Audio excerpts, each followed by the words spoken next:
There we go. Welcome, everybody, to the July session of the Disabilities and Conditions of Aging Virtual Network. We are a group of individuals and organizations throughout Indiana, though mostly central Indiana, that come together on a regular basis simply to talk about what's going on in our communities and what is affecting the disability community at large, and where we can support one another in our efforts to celebrate successes and to advocate when needed and or educate as the case may be, and how we can simply support the work that we're all doing. So I'm Jeremy Warner. Walking Spirit is my organization. That is a for-profit consulting organization that is about advising organizations, businesses, and anything in both the private and the public sector on how to step beyond the 35-year-old starting line that is the Americans with Disabilities Act. I want to acknowledge that we are celebrating that 35-year anniversary this Saturday, the 26th. That is in 1990. That is the date in which George Bush signed the Americans with Disabilities Act.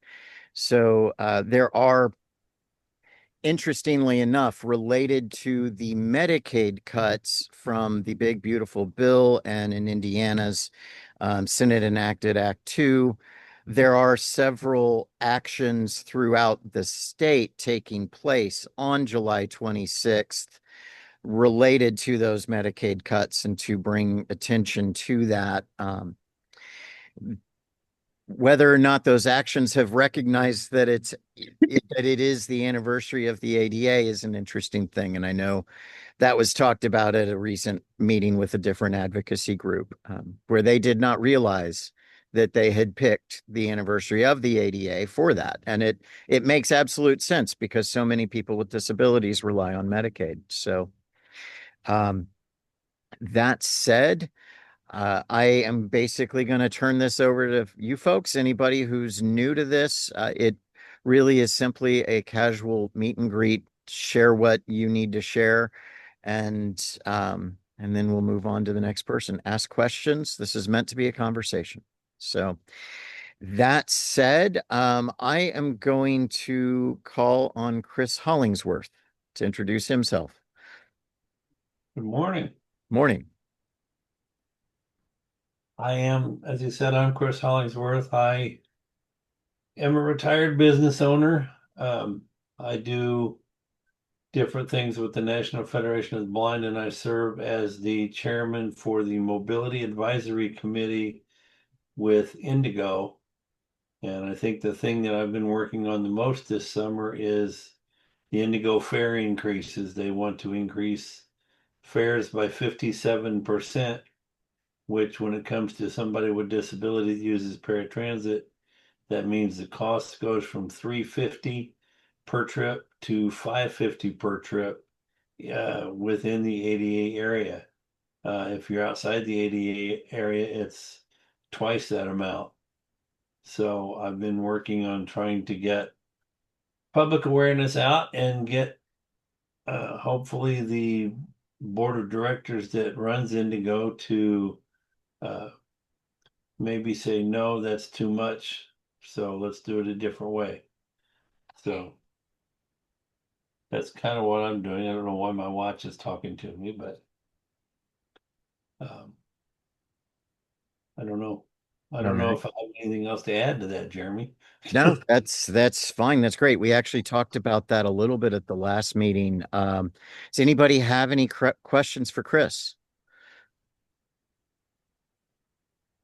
All right. I will add, because I always forget to mention this in my intro. Please utilize the meeting chat to put in your name, your contact info, and also any links to anything coming up that you want to share.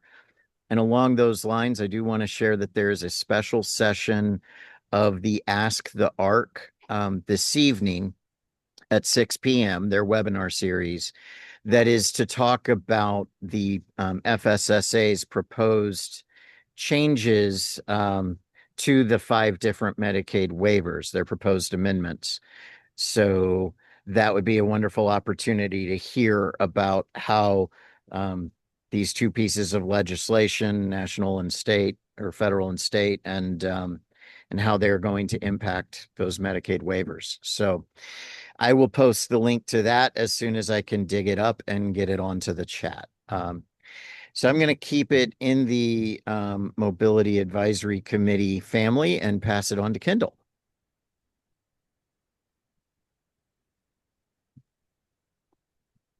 Good morning. We're fresh off our first virtual parent cafe from last night, Nobles, which was a learning experience from a technical standpoint. So it's our first virtual. We've had some things that didn't go perfectly, but I think it was overall a fairly successful evening. So and that'll be every other month thing. I think it's going to stay virtual. It seemed like the participation was higher in the virtual than the in-person realm. So I guess that's my only real news. Okay. And I introduced you as part of the Mobility Advisory Committee, also with Noble. Yes. Very good. I think most of the folks on here do know you, but all right. I'm going to ask Allison Weimer to jump in. Hi, good morning. Sorry, I always have to log in through my phone. I I don't have a the zoom.gov account, and so I can't log in through my computer. And so that presents kind of an issue with me having to log in. And so I always have to like tap it.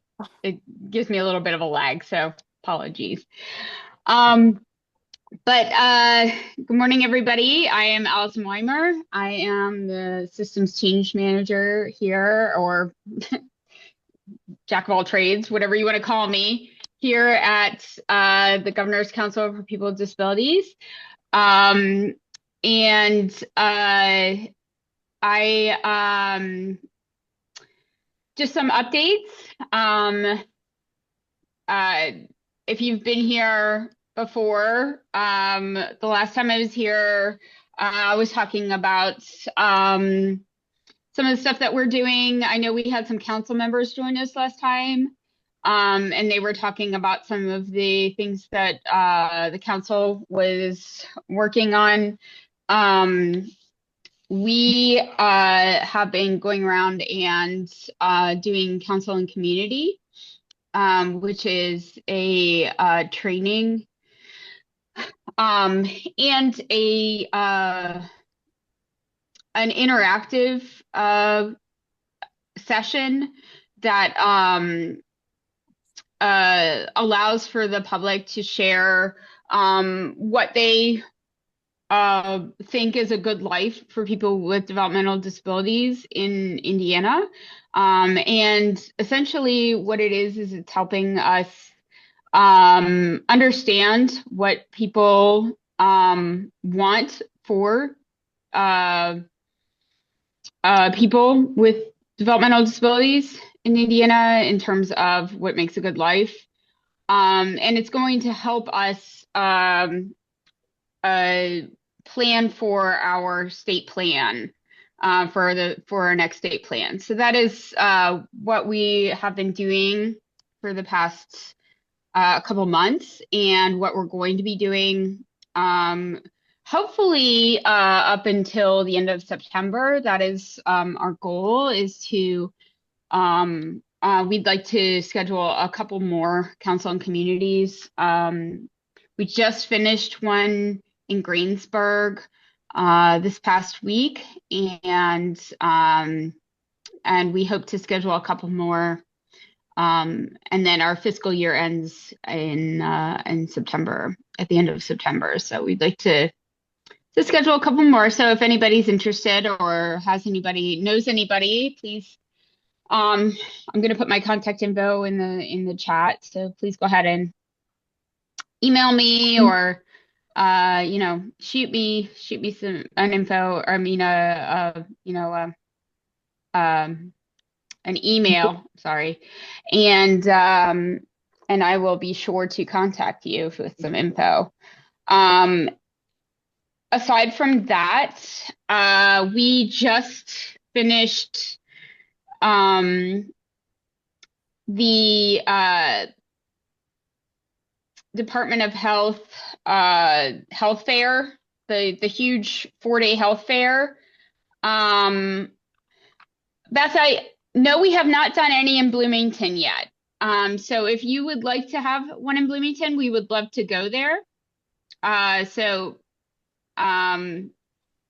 please, I will send, go ahead and shoot me an email.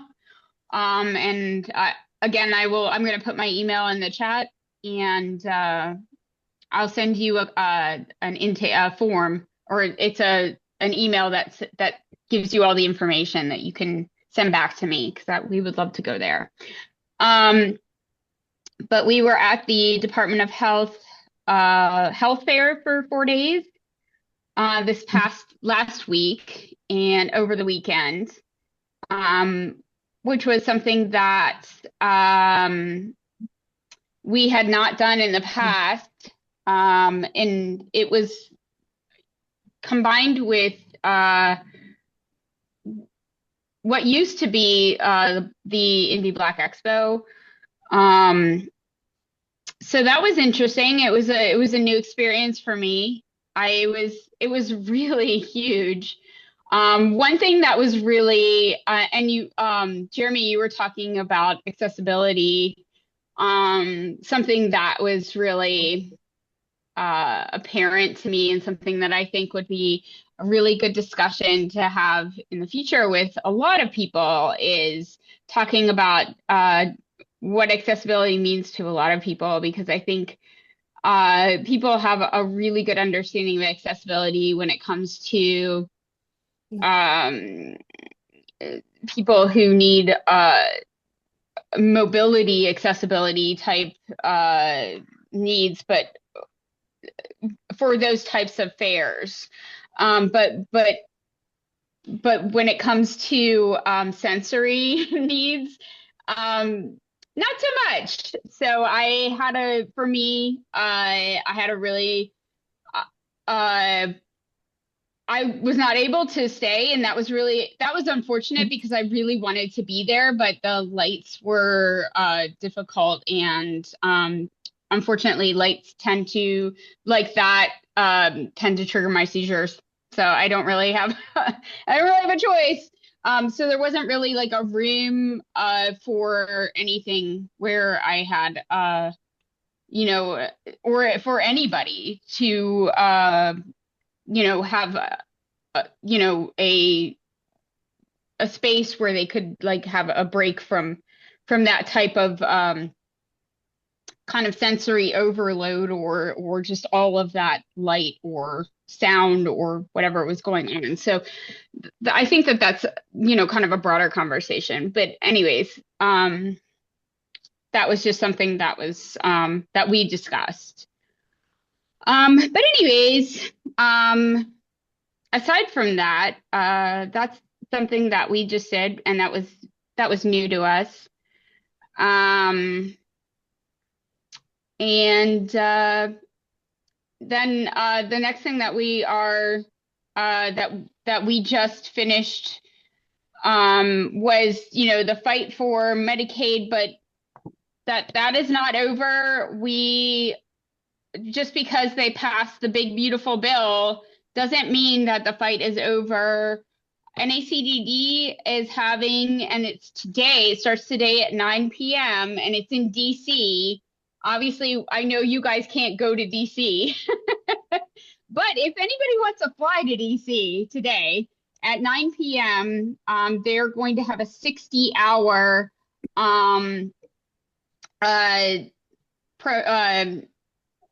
I want to get this wording right, so let me read this correctly. Oh, darn it. For some reason,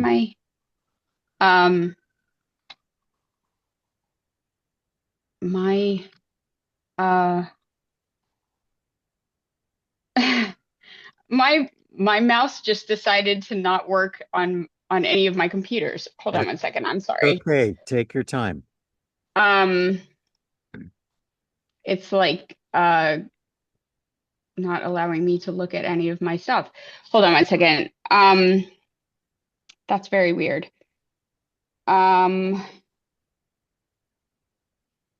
let's see.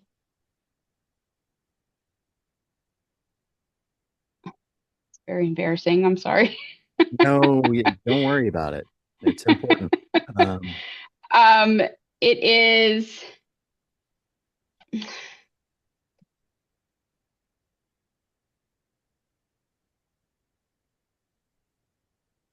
okay. It's a vigil. That's what I wanted to say. Give you the right wording. It sure. is a 60-hour protect Medicaid vigil to grieve what's been lost, confront who's responsible, and demand a future rooted in care, not greed. Wow. Um, and I can uh uh if you are interested, I can uh put this in the chat, this information in the chat. I don't know if you guys are interested in this information, but this is you can also live stream it. So you can watch if you want to attend the vigil, but if you can't make it, you can live stream it. And it's Wednesday for today, or it's Wednesday 9 p.m. through Friday 2 p.m. And you can also watch Jill Jacobs and Aaron Prangley. Jill Jacobs is the director of NACDD, read Medicaid stories from the network on the live stream happening Thursday 11 p.m. to Friday 1 a.m. And you can also take action by calling your members of Congress anytime during the vigil. So they have numbers and stuff on the email. So I can put all of that information in the chat for you. I don't want to sway anybody though. So that's, whatever. I wouldn't want to, I don't want to make this, whatever you're comfortable with. No, I Um, think you absolutely should post that in the chat. And okay. if you would also forward the information to me, I would be happy to drop it into an email and send it out. Oh, absolutely. Make certain people know that that's going on. Because I do think it's a great opportunity for people to view. And even if people can't get there, if they know people who are in that area who need to know about it, they can still send them there. Yeah, absolutely. I will definitely email that to you. I just received the email last night, so I Okay. will send it to you as soon as I'm done talking. Cool. So that is about it. As far as what we're working on right now. And yeah, if you have any questions for me, please feel free to ask. Anybody got questions for Allison? Okay. Is there, well, I think I do. Go. Um, I'm not as well informed about the Medicaid cuts that have been made. Is there somewhere that, like a website we can go to that lays out exactly what the big, beautiful bill has done? Yes, if you go to actually we have the information on our website on the on our the GCPD website, but also it is on the NACDD website.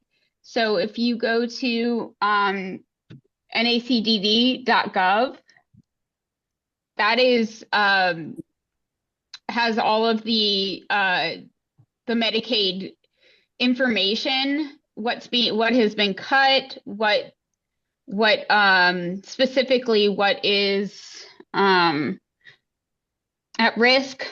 Um, so it has all the information that you need on there. Okay. We are because we are a nonpartisan organization, agency, we the only thing that we can do is we're not going to tell you one way or another which, whether it's you should um not vote for something or vote for something. The only thing that we're going to do is give you information. So this is the information we have. You can make the decision based on the information that we're giving you, um, Yeah.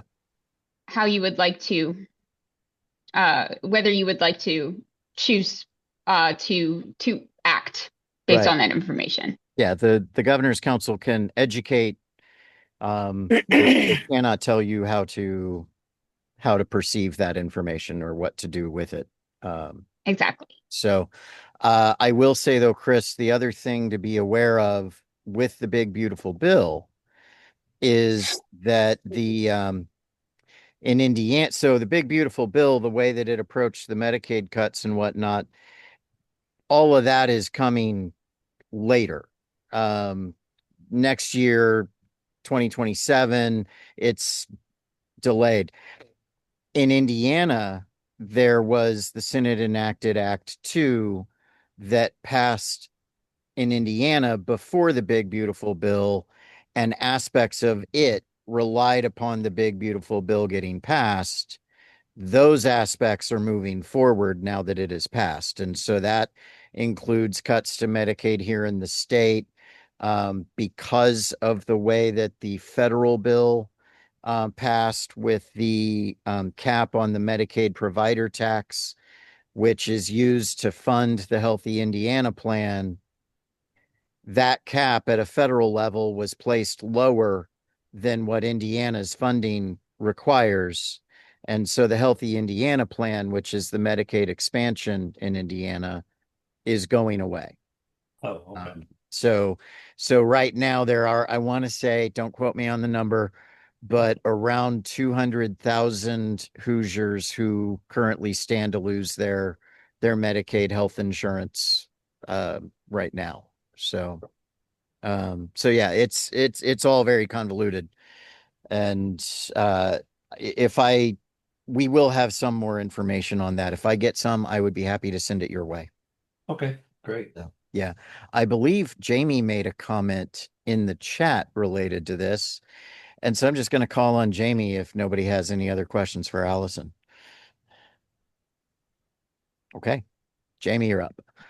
Guys, happy to be here. I did meet with Nicholas Francis. I was at the MCOA meeting earlier this month, and we had a great conversation. And yesterday, grabbed lunch together. And he is working alongside individuals, helping them understand their Medicaid, Medicare, making sure they have the right plans, and also are taking advantage of all the benefits. So I did put his name and number in the chat in case you guys are interested, or they can support you as well. But I publish Uniquely You for the special needs and disability community. And as you can see, we have several things happening in the upcoming months. So I went ahead and shared all those links and details in there for you guys. So you're welcome to share those with your networks in case you have families that would like to participate or be involved. They're welcome to attend those. We are putting on a caregivers connection event in September with Cocktails and Caregivers, a local nonprofit here. So we'll be doing that at the district tap.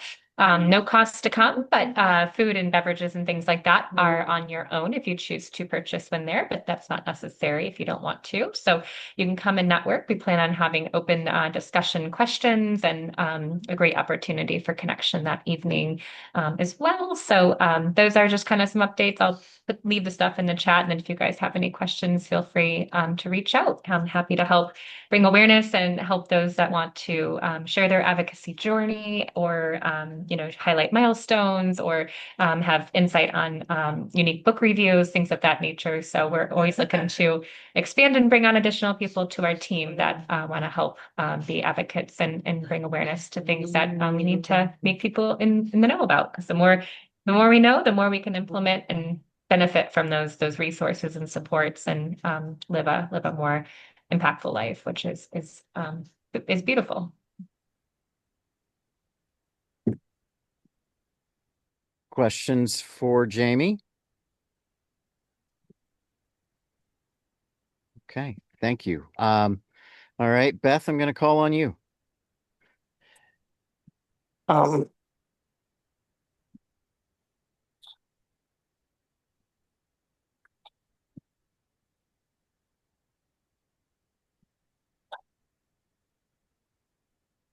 We heard you for a minute, but can you hear me now? yeah, there you go. Okay. I I just had learned about the meeting a couple of weeks ago, and I'm within that population and am scared to death with all the changes and want to be as active as I can.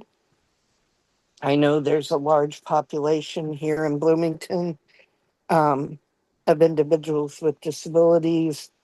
I fall under a unique area because I am over 60, but I will never qualify for Medicare because I don't have enough work units, partly because of my disabilities, partly because I was trying to raise three children with disabilities, and it's kind of hard to work and do all of that. Um, so I want to be as active as I can. I want to do what I can to get the word out. I've been doing some advocacy work with the Arc of Indiana. Um, I am a graduate of Partners in Policymaking from the very first class back in 1992. Wow. Beth, So, it's a pleasure to have you here with us. Is there anything specific that you want to bring up, either celebratory or that needs advocacy at the moment? I know that Pathways is a disaster from personal experience. We've got to get it flowing better. I've had 8 or 9 different care coordinators Mhm. in the little over a year, Wow. and I never know who to call. And now I think it is appalling that most what used to be case management is now handled by the insurance company. So they're the ones that are benefiting from it. And the case manager should be on the participant side Yeah. and trying to advocate with us for us. But if they're being paid and working for the insurance company, that's a major conflict of interest. And so we really have nowhere to turn. Right. And I was just informed I was one of the few that had an outside case management company, and I'm with United. Mm. And I was just informed by my case manager that as of the 1st of August, United is taking over all case management, and I can't have an outside person any longer. Wow. So I'm not sure where to go, what to do with that. I was being refused medications. I'm still fighting for one of my medications, but they refused my insulin for 2 weeks. And then I got that. But then my anxiety medication and several other things they were refusing, and I had to have someone from the state I'm sorry, my brain does not function real well. Um, I was in a coma several years ago, but I believe it was one of the advocates that is employed by the state to help with the transition to pathways. And she was the one that helped with that. They refused my power chair, saying they could just give me one off the shelf. I didn't need the tilting space and recline and but because I didn't have specific diagnosis that would automatically throw me into a level 3 chair. And hopefully that's been resolved. I went to an evaluation at NeuroHope, and the evaluator there said, and they refused it. Why? It's clear that you need this. So that's in the process, and hopefully we'll find out whether it's approved or not. But it's been a whole year of fighting that. Wow. So it's a nightmare. And I know I can't be the only one in the state going through it. You are most certainly not. And that I thank you for sharing that, because I think it's important for everybody here to hear that. Um, I always, when we're talking about not knowing where to go to advocate, I always recommend that folks reach out to their Center for Independent Living, um, for help figuring that out. But that I know, for instance, your Center for Independent Living is the Southern Indiana Center Pickle. for Independent Living. Yeah, Sickle. Yes. And I sadly, I don't know folks there. I know folks at Accessibility, and I'm about to call on one here in a moment to talk. But that I do not expect the Center for Independent Living to necessarily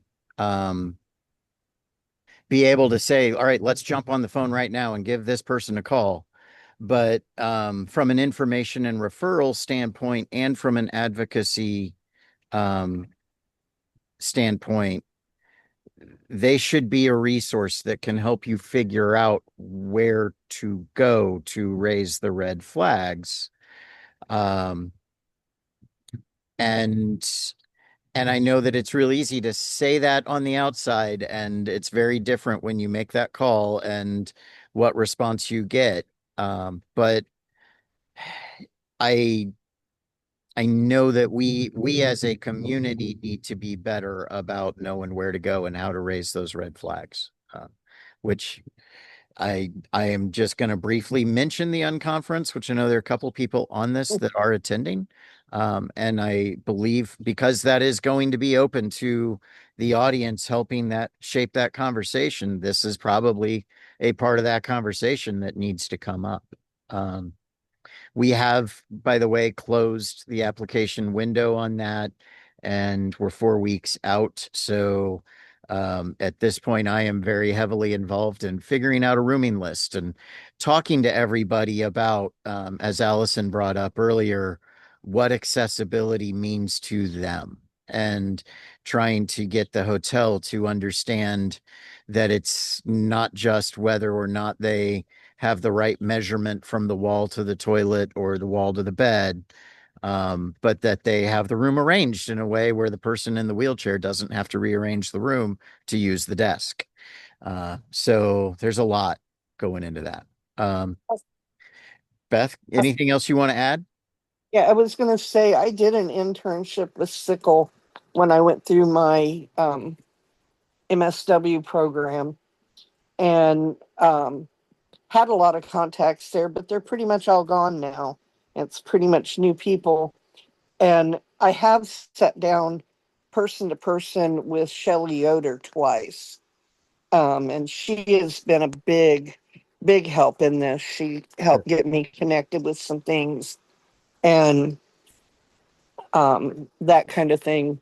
I've applied to be on the new Medicaid council that they're developing. I've Good. also applied to be on the governor's council with people with disabilities and um, the InSilk Council. I was on InSilk for a short time, about 25 years ago or so, and left because life was too much. Sure. So And we have to do that. We have to focus on what we can do so that once we're able to take care of ourselves, then we can focus on the rest. So Sonia, do you want to talk about accessibility since we're touching on independent living? Sure. So Sonia Eisenhart in with accessibility.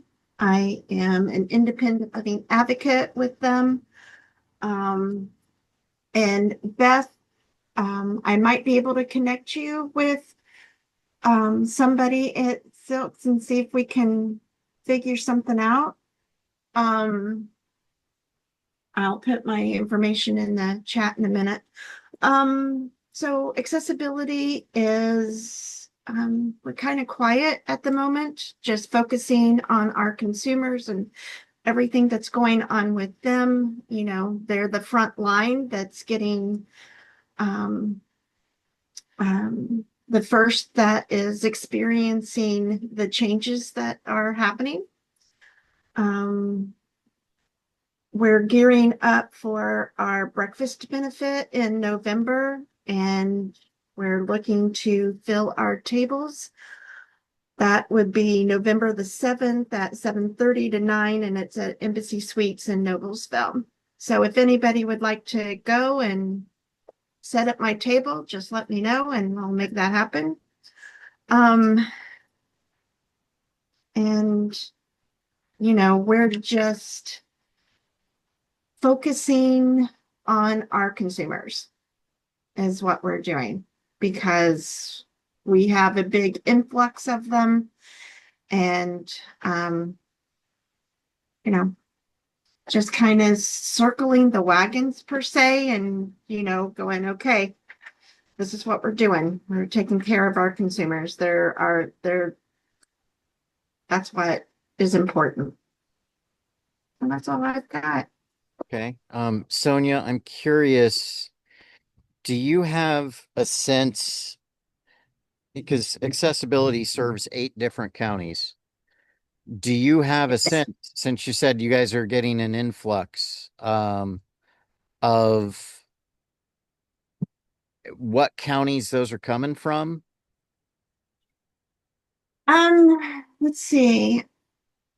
It's okay if you I don't. can I was just only curious. speak, right. I can only speak for my caseload, and my caseload is primarily Marion County. I do have a few that are in,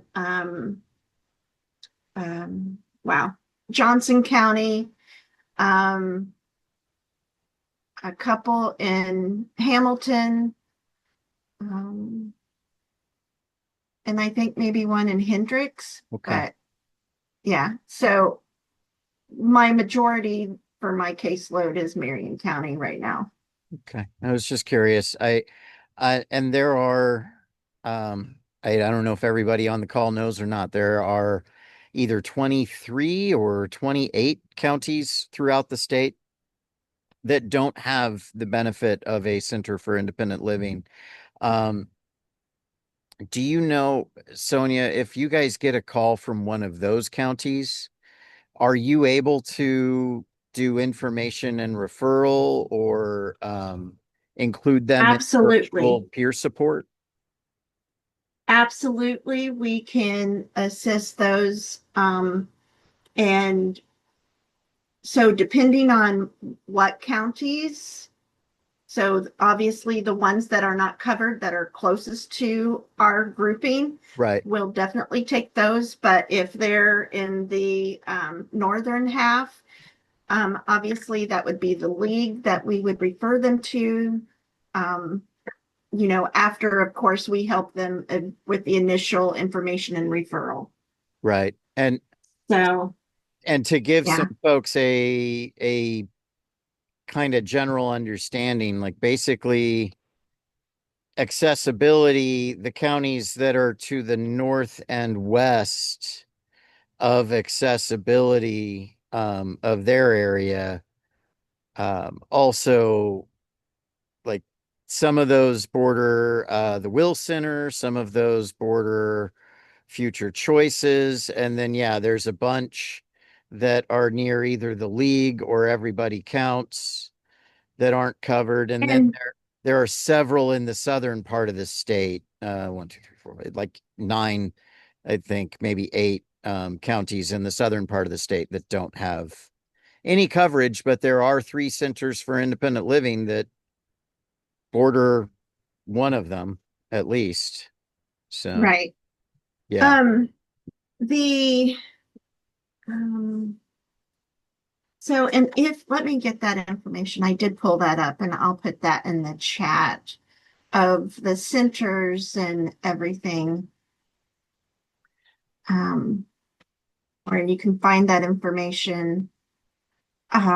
So let's see, there are 1, 2, 3, 4, 5, 6, 7. So it's 7 counties in the southern. Right. But the league is set up. The league is the oldest, I think, center, and Uh-huh. they are set up to help all of Indiana. Okay. Just, That, I don't know if you knew that. that is good to know. So Yeah. very good. Okay. Any questions for Sonia? All right. There was another person on earlier. I'm sorry I didn't get to call on her. That was Kristen Sievers with Hands in Autism. And I just want to mention that they are actually sponsoring the sensory room for everybody, or yeah, for the Disability Empowerment Unconference. So there will be a sensory room available to anybody attending that. And I very, very grateful to Hands in Autism for offering to set that sensory room up and facilitate that for us. So, um, all right. Anybody have anything they want to add, or would you like to get a minimum of 12 minutes back in your day before your 11 a.m.?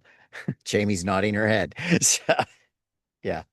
Um, I'm uh, running on like limited time this summer. I'm like, I can only work 10 to 2 Monday through Thursday. These kids go back to school next Thursday, so life will be a little easier. I get it. I get it. And every day I set out with a whole bunch of administrative stuff I want to get done, and then I spend all day on the phone.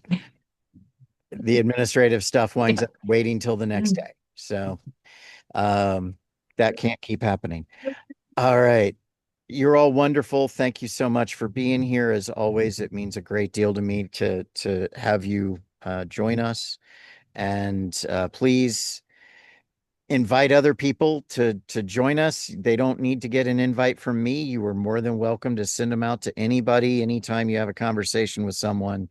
And if there is someone who you think, hey, this person needs to be added to the mailing list, send me an introduction and I'll get them added on. So thank you all very much. If there is nothing else, I will see you in August, and I will be reaching out to one of you to run August's meeting because it is the morning of the first day that we're really starting the unconference. So I will be tied up that day. So if anybody's interested in running it, shoot me an email and let me know. Otherwise, I'll be reaching out to you. So thank you very much. Hey, hey, Jim. hey, Jeremy, Yeah, uh, can you stay on for a second to talk absolutely. about something? Yeah, Okay. absolutely. That's exactly what I was going to ask if you could do. Oh, Okay. Chris, can I give you a quick call when I'm done chatting with Allison? Yeah, that's perfectly fine. Not a Okay. problem. All right. I'll call you Thanks. back shortly. Yep. Allison. do you want to turn off the Oh, yes. recording? Yeah, let me do that and let me get rid of